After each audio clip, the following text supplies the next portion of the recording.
Many years ago, when I was working at the Newman Center at the university, I was walking with a friend down University going out to lunch, and a young student stopped us and said, "Can I ask you a question?" We said, "Sure." And he said, "I saw some other people ahead of you, and the two of you have, it's like dirt on your forehead. Is there something about this?" And we chuckled because it was Ash Wednesday and we had just come from Mass. Well, we explained as Catholics that this is a practice we do, and it was kind of puzzling to him, but it at least made some sense. But when we come to Lent, the beginning on this Ash Wednesday, there's really two points of focus for Lent. Let's say there's preparation and then there's introspection. In preparation, it's tied up with the RCIA. People be going through the process of joining the church through baptism and confirmation.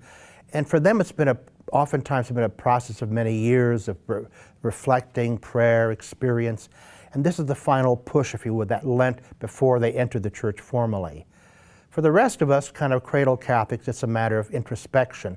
Now, I'm not saying advanced navel-gazing, but rather it's the sense of what I say, practice makes perfect, that old adage, in which we create virtues. Now, virtue sounds pious, but all of virtue is a good habit, something you do enough that it becomes second nature to you.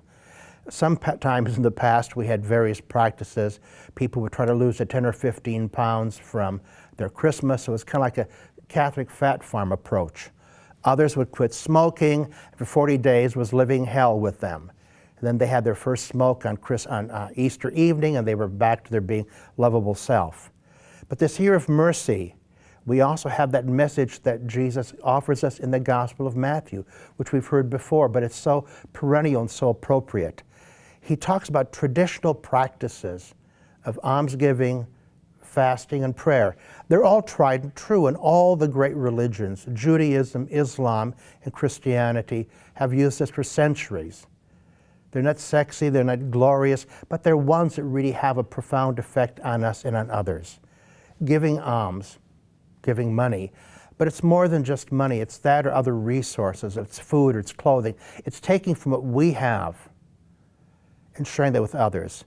Maybe from our excess. Sometimes we kind of maybe really make ourselves really sacrifice, but that others can have something as basic as buying a meal or a cup of coffee or the bus fare. For fasting, the church says, would you not eat meat on Ash Wednesday and on the Fridays of Lent? Simple thing. So you don't like fish, there's peanut butter and jelly.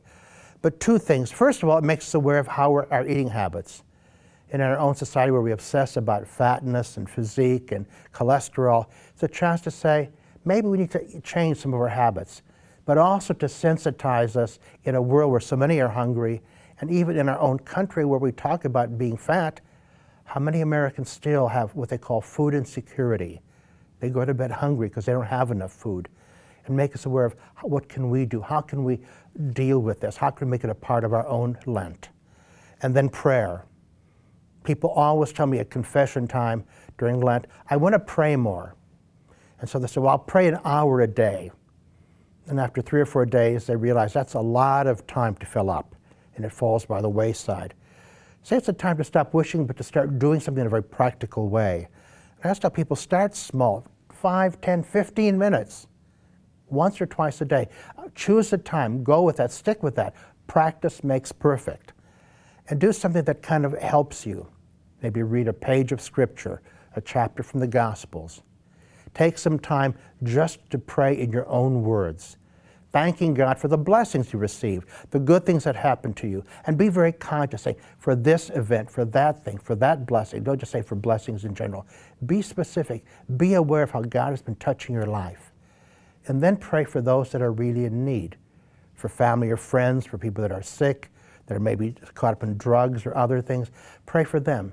And maybe pray for yourself. Pray for that patience that you keep confessing all the time.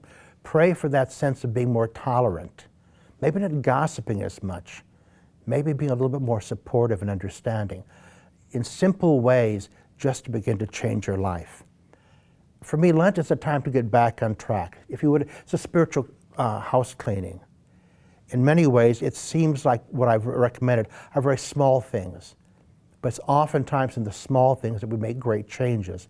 It's oftentimes the small things that are truly the ways in which we do need to change. Most of us don't have to make major changes in our life, but in the small ways, we can walk closer with the Lord.